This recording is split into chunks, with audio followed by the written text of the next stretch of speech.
तो फ्रेंड्स, आप सभी लोग का स्वागत है हमारे इस वीडियो में।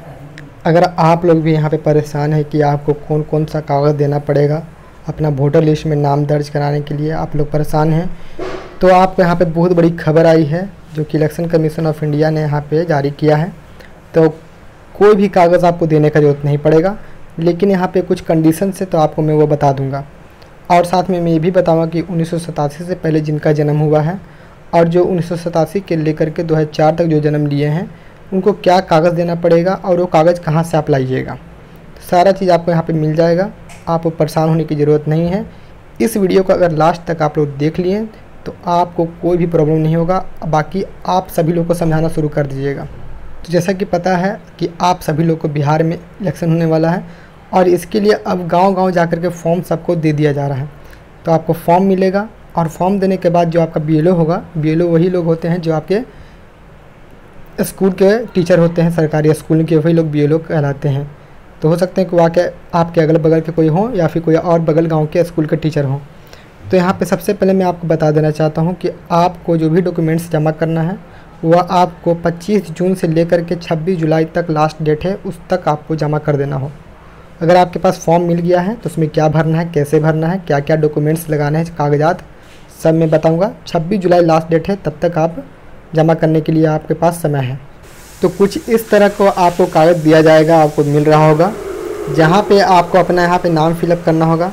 यहाँ पे आपका जो वोटर कार्ड है जो आपके पास होगा, पहचान पत्र, वहाँ पे ईपिक नंबर लिखा हुआ रहता है, EPIC, वो यहाँ पे लिखना होगा। फिर यहाँ पे आपको अपना एड्रेस लिखना होगा। उसके बाद फिर आपको वहाँ पे जो आपका वोटर कार्ड है उसमें आपको कैसे पता चलेगा कि आपका क्रमांक संख्या क्या है, भाग संख्या क्या है। फिर आपको यहाँ पे विधानसभा लोकसभा का नाम क्या है, आपका राष्ट्र पता है कि बिहार है, ये सभी पता करने का एक तरीका होता है। उस पर भी मैं वीडियो बना करके अपलोड कर दूँगा। लेकिन हो सकता है कि आपका वोटर कार्ड अगर अपडेटेड है, नया है, आपने नया मंगवाया होगा, तो आपको वो सब क्लियर दिख जाएगा वहाँ पर लिखा हुआ। पुराना वोटर ID कार्ड में थोड़ा खोजना मुश्किल होता है। फिर आपको यहाँ पर जैसे कि उसके बाद फिर आपको यहाँ पे अपना फ़ोटो चिपकाना है। फ़ोटो चिपका करके फिर यहाँ पे अपना डेट ऑफ बर्थ डालना है, जो भी आपका आधार कार्ड और वोटर कार्ड में सेम ही होगा, डाल दीजिएगा। आधार कार्ड का नंबर आप दे सकते हैं, नहीं भी दे सकते हैं, दे दीजिएगा, ज़्यादा बेहतर रहेगा। मोबाइल नंबर दे दीजिएगा जो आपको चल रहा है। फिर आपको पिता, जो भी आपके कानूनी रूप से पिता हैं, तो उनका आप अपने यहाँ पर नाम लिख दीजिएगा। और उनके पास भी अगर वोटर ID कार्ड होगा तो वोटर ID कार्ड खोज लीजिए और उसका भी ईपिक नंबर होगा तो यहाँ पे दर्ज कर दीजिएगा। फिर उसी तरह अपना माँ का नाम लिखिएगा और उनका भी ईपिक नंबर होगा, वोटर ID कार्ड होगा तो दर्ज कीजिएगा, नहीं होगा तो कोई दिक्कत नहीं है। फिर आपके जीवन साथी, जो भी आपके वाइफ है या फिर आपके हस्बैंड हैं, तो उनका यहाँ पे नाम लिखिएगा और यहाँ पे ईपिक नंबर उनका भी वोटर ID कार्ड होगा तो डाल दीजिएगा। उससे काफ़ी फ़ायदा रहेगा। इससे ये फ़ायदा रहेगा कि आप एक तरह से प्रूफ हो जाएगा कि आप पति पत्नी हैं। और यहाँ पर माँ बाप का अगर डालिएगा तो इससे भी प्रूफ हो जाएगा कि आपके ये पिता हैं, आपका ये बेटा है, आपका ये माता है। तो ये एक तरह से फैमिली का कार्ड बन जाएगा। आने वाले समय में एक बहुत बड़ा प्रूफ हो जाएगा। इस बात का ध्यान रखिएगा, होगा तो ज़रूर दीजिएगा ईपिक नंबर, इससे आपको भी फ़ायदा होगा आने वाले समय में। तो यहाँ पे अब आते हैं कंडीशन पे। सबसे पहला कंडीशन ये है कि जिनका भी जन्म 1/7/1987 से पहले वाला की बात कर लेते हैं, उससे पहले। तो इस कंडीशन को समझना बहुत ज़रूरी है कि जिनका भी जन्म 1/7/1987 से पहले हुआ होगा तो उनको क्या क्या प्रूफ देना होगा। तो उनको हो सकता है अगर उनके पास कागज़ होगा 1987 से पहले का, कोई भी कागज़, स्कूल का, कॉलेज का, या फिर कोई certificate, residential certificate, OBC certificate, SC ST, जो भी सर्टिफिकेट, कुछ भी तरह का कागज़ होगा वो आपके पास है तो रखिएगा। अगर वो नहीं होगा तो बर्थ सर्टिफिकेट होगा। अगर बर्थ सर्टिफिकेट नहीं होगा तो आपके पास हो सकता है पासपोर्ट होगा। आप कभी घूमने गए होंगे तो पासपोर्ट बनवाए होंगे, कहीं हज करने गए होंगे तो पासपोर्ट बनाए होंगे। अगर वो भी नहीं है तो आपको मैं बताऊंगा कि लास्ट में क्या आपको जमा करना पड़ेगा, तब आपको उसके बाद कुछ भी देना नहीं पड़ेगा, बस ये लास्ट कंडीशन रहेगा। और इनको जो है, जिनका ये जन्म इससे पहले हुआ है 1987 से पहले, तो उनको बस अपने ही बारे में प्रूफ करना होगा। उनके माता का कोई प्रूफ नहीं मांगा जाएगा, उनके पिता का कोई प्रूफ नहीं मांगा जाएगा, सिर्फ आप अपने बारे में सिद्ध कर दीजिए, बात ख़त्म।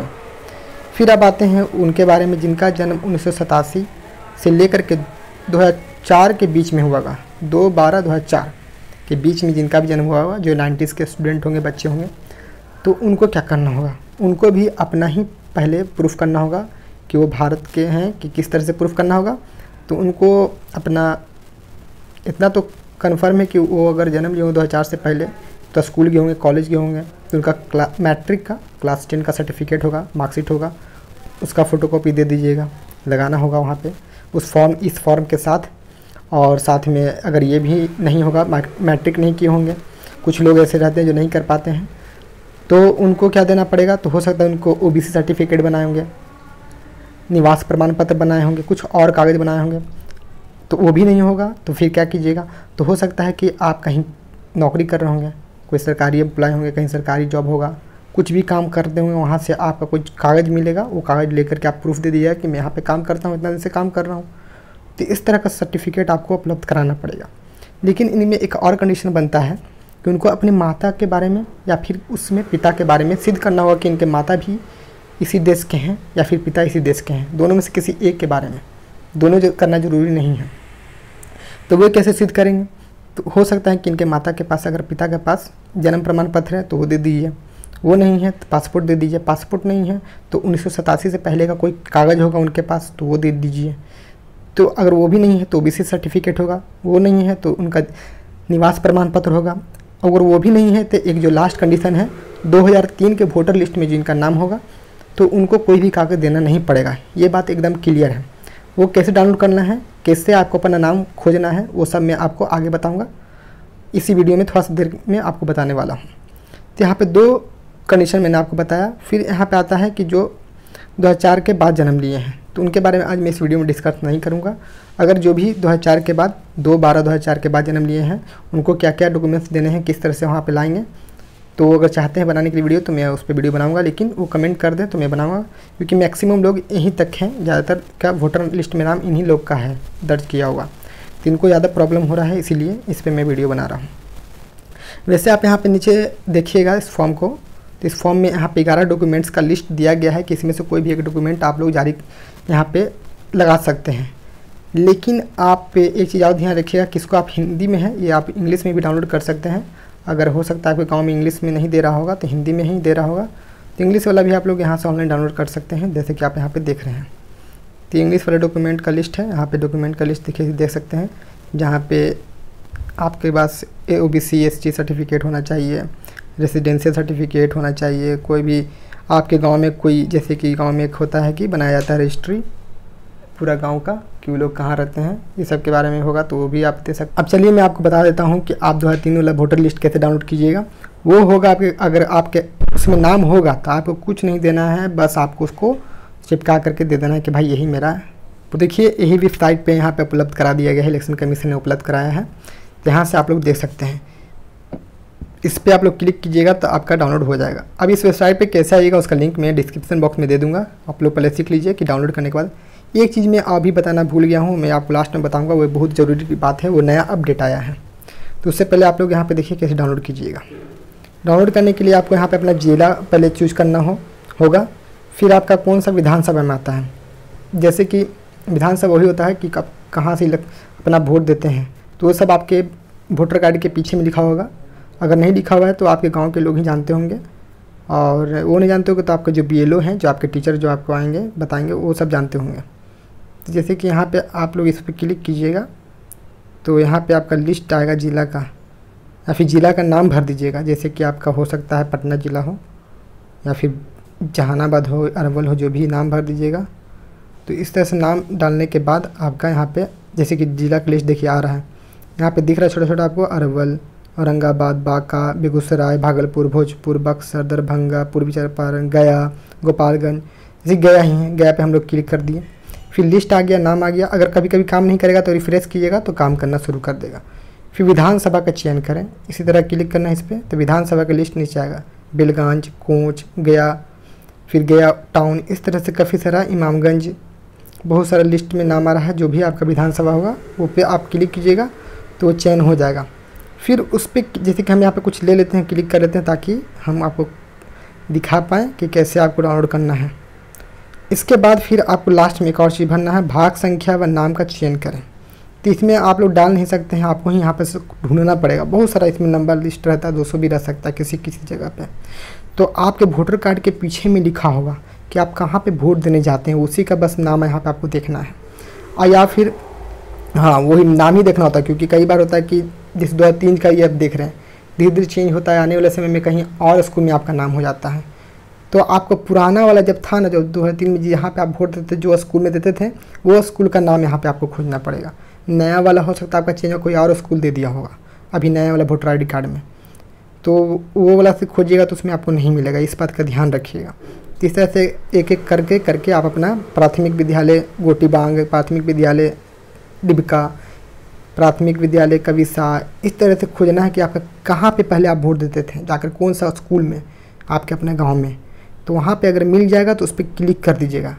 क्लिक करने का देखे पे क्लिक कीजिएगा तो आपका पूरा एक लिस्ट बन कर आ जाएगा। देखिए ये डाउनलोड हो जाएगा धीरे धीरे, पूरा लिस्ट आ गया कि वहाँ के कौन कौन से जिनका नाम है, उनका फिर सरनेम है, फिर उनके माता या पिता का नाम यहाँ पे रहता है। यहाँ पे देख लेते हैं, फैमिली जो भी रिलेशन में जो भी होते हैं उनके नाम यहाँ पे रहता है, और वो मेल है या फीमेल है यहाँ पे ये बताता है। इसके ये जो है नाम हुआ उनका हुआ जिनका वोटर लिस्ट में नाम है, ये हुआ उनका रिलेशन में जो होंगे होगा, हो सकता है माता का नाम हो सकता है पिता का नाम हो सकता है हस्बैंड का नाम हो। और ये हुआ यहाँ पे कि ये जो रिलेशन में उनका क्या मेल है कि फीमेल है, यहाँ पे जिनका नाम है वो मेल है कि फीमेल है, यहाँ पे दिखा हुआ रहेगा। तो इस तरह से आपको यहाँ पे अपना फाइंड कर लेना है। तो इस तरह से काफ़ी लंबा लिस्ट रहेगा, आपको एक एक करके यहाँ पे अपना नाम खोजना होगा। यहाँ पे नाम मिलान कीजिएगा तो हो सकता है कि उस नाम का कई सारे लोग रहते होंगे उस गाँव के आसपास, तो अपना यहाँ पे फादर नेम या फिर रिलेशन जो इनका भी नाम होगा उससे भी मिलान कर लीजिएगा। अब मिलान करने के बाद तो इसको वहाँ से आप लोग तो पहले यहाँ से डाउनलोड कर लीजिएगा 3 डॉट से, और अगर नाम मिल जाएगा तो डाउनलोड करने के बाद फिर आपको यहाँ पे जो भी पेज नंबर में आया है उस पेज नंबर का आप जा करके किसी साइबर कैफ़े में प्रिंट आउट निकलवा लीजिए, और निकलवाने के बाद यही वाला आप उसमें लगा दीजिएगा। अगर आपका 2003 में वोटर लिस्ट में नाम रहा होगा तो आपको कोई भी इसके बाद कोई डॉक्यूमेंट देने की ज़रूरत नहीं है, जिनका भी नाम इसमें आ गया। और कई लोग सोच रहे हैं कि अरे इसमें नाम कुछ अलग है और अब का वोटर लिस्ट में नाम थोड़ा चेंज करवा अपडेट करवा लिए हैं, तो अपडेट करवाए हैं तो उससे कोई दिक्कत नहीं है, क्योंकि वोटर लिस्ट का जो ईपिक नंबर होता है जो पहले था वो तो अभी भी रहेगा। तो ईपिक नंबर तो आपका सेम है, इसका मतलब सेम आदमी का वोटर कार्ड है, तो ये एक प्रूफ हो गया। अब एक नया कानून इधर लाया गया है, उसके बारे में मैं आपको लास्ट में बताने के लिए कहा था, अब मैं बता देता हूँ। ये अपडेट मैंने न्यूज आर्टिकल में आया था तो 3 दिन पहले ही आ गया था। तो यहाँ पे जैसे कि आप देख सकते हैं कि प्रभात खबर का न्यूज़ है, गूगल पे मैंने सर्च किया था, इस पर आप लोग सर्च करके क्लिक कर सकते हैं। जो यहाँ पे टाइटल है ये टाइटल दे करके क्लिक कीजिएगा तो आपको यहाँ पे एक नया खबर मिला है। तो इस खबर में क्या है पूरा मैं तो पढ़ूँगा तो टाइम लगेगा, तो मैं आपको शॉर्ट में बता देता हूँ। मैं पढ़ लिया हूँ, इसमें यही दिया है कि जिनका भी 2003 के वोटर लिस्ट में नाम होगा तो उनको अपना कोई प्रूफ नहीं देना होगा, बस वो वाला लिस्ट डाउनलोड करके आपको वहाँ पे अटैच करना होगा, पिन करके दे देना होगा। जो भी आपको फॉर्म मिला, फॉर्म तो भरना ही है पूरा, आपको फॉर्म भरने के साथ ये वाला लिस्ट डाउनलोड कीजिएगा जो मैं भी आपको सिखाया, डाउनलोड करके अटैच करके दे दीजिएगा। अब आते हैं कि उनका कि जो 2004 तक जन्म लिए हैं जिनका, तो उनका तो 2003 में वोटर ID कार्ड बना ही नहीं होगा। जो लोग 1990 में जन्म लिए होंगे तो उनका ही वोटर कार्ड में नाम नहीं जुड़ा होगा उस समय, तो उनको क्या करना होगा, उनको तो अपना माता का या पिता का देना होगा प्रूफ और अपना ही प्रूफ देना होगा। तो उनको क्या करना होगा कि उनको तो अपना कोई प्रूफ देना पड़ेगा, कोई भी OBC सर्टिफिकेट हो, क्लास 10 का सर्टिफिकेट हो, कोई भी पासपोर्ट हो, अगर वो काम करते होंगे विदेश में तो पासपोर्ट होगा ही, क्योंकि मैक्सिमम लोग जो 2004 से पहले जन्म लिए हैं वो लोग पढ़ाई किए होंगे या पढ़ाई नहीं किए होंगे तो उनका पासपोर्ट बना, कहीं बाहर गए होंगे कमाने, या फिर कहीं अभी जॉब कर रहे होंगे तो वहाँ का कोई कागज़ वगैरह होगा, सरकारी जॉब में होंगे कहीं भी होंगे तो, या फिर OBC सर्टिफिकेट तो होगा ही, SC सर्टिफिकेट होगा या फिर SC सर्टिफिकेट होगा, तो वो सब आप दे दीजिएगा, आपका प्रूफ हो जाएगा। और आप अपने माता को कैसे प्रूफ कीजिएगा, पिता को, तो जैसे मैंने पहले बताया जो भी उनका माता पिता का जन्म तिथि का बर्थ सर्टिफिकेट होगा या फिर उनका ही मैट्रिक पास किए होंगे तो उनका सर्टिफिकेट होगा। अगर वो नहीं है तो अगर आपका माता पिता का नाम इस वाले लिस्ट में हो, 2003 वाले लिस्ट में वोटर कार्ड के, तो आपको अपना माता पिता में से किसी को भी बारे में सिद्ध नहीं करना होगा कि आपके माता पिता भारतीय हैं या फिर यहाँ पे रहते हैं। बस आपको भी यही वाला लिस्ट डाउनलोड कर लेना है और अपने साथ चिपका करके दे देना है, और आपका अपना डॉक्यूमेंट रहेगा और आपके माता पिता का जो ये 2003 में नाम था लिस्ट में, तो वो वाला डॉक्यूमेंट दोनों चिपका के दे दीजिएगा। और जो 1987 से पहले जन्म लिए होंगे तो उनका अगर 2003 में लिस्ट में नाम होगा तो वो भाई अपना डाउनलोड करके बस ये वाला लिस्टवा दे दीजिएगा, साथ में वो अपना फॉर्म भरिएगा और 2087 लेकर 4 तक जो जिनका जन्म हुआ है वो अपना कोई सर्टिफिकेट दीजिएगा, और अपने माता का जो अगर पिता का अगर लिस्ट में नाम है तो वो वाला भी डाउनलोड करके साथ में अटैच करके दे दीजिएगा, और जो फॉर्म भरा है वो फॉर्म भर दीजिएगा बढ़िया से। तो ये सब अब आपको डॉक्यूमेंट देने की ज़रूरत नहीं है, क्योंकि सरकार ने कह दिया है जिनका भी 2003 के लिस्ट में नाम है उनको कोई कागज़ नहीं देना है, बस ये वाला लिस्ट वाला डाउनलोड करके दे देना है और वो फॉर्म भर देना है, हो गया काम ख़त्म। तो ये था अपडेट, ये अब तक का अपडेट है। आने वाले समय में हो सकता है कोई और भी अपडेट आए, सरकार शायद कोई नया नियम बनाए जिससे और आपको आसानी हो जाए। तो उस पर कोई भी अगर अपडेट आता है तो मैं आपको वीडियो बना के दे दूँगा। हाँ, रेसिडेंस सर्टिफिकेट बना लीजिए, अगर बना हुआ है तो साथ में अटैच कर दीजिएगा, वो अच्छा रहता है। अगर नहीं बना तो जाके जल्दी से अपना ब्लॉक में बनवा लीजिए। तो वीडियो को लाइक कर दीजिएगा, अपने फ्रेंड लोग को भी शेयर कर दीजिएगा, क्योंकि उनको भी परेशानी ना हो। कोई और अपडेट आएगा तो मैं वीडियो बना दूँगा। धन्यवाद, थैंक यू।